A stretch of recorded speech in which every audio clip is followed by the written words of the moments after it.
YouTube fans, Tai Chi Twins here. I'm Josh Rorty. I'm Jeremy Rorty.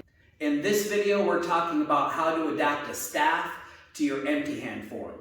Now, styles like Taekwondo specifically had started just after World War II. So when the general organized this art, he wanted it to be a martial art of peace and to unite its practitioners across the globe.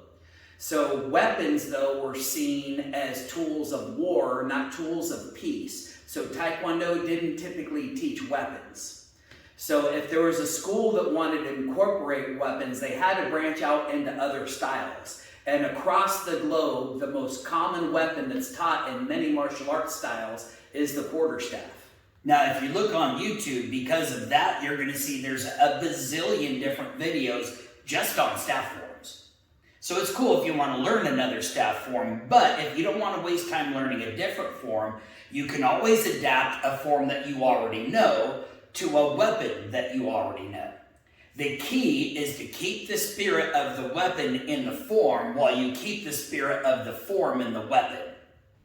When it comes to adapting weapons to empty hand forms, we're using this lens of the Taekwondo forms. Now, if you really know your weapon and you really know your forms, you should be able to adapt it to any of the forms. However, some forms are much easier than others. So thinking across all the Taekwondo forms that I know, I kept landing on Yul Gok. Couple reasons why. It starts with this double strike from horse stance. That's a pretty iconic thing from staff. It also allowed me to do these blocks, kicks, and double punches, practice my hooking techniques and double strikes. So that from that point, it just came to how am I going to adapt this weapon for every movement of the form.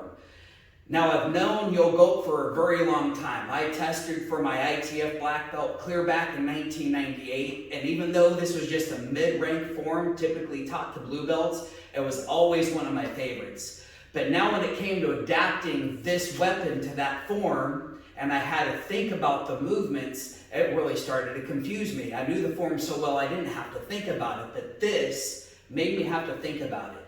So not only did I gain a deeper understanding of my weapon by adapting that, but I also got a deeper understanding of my form by adapting it that way.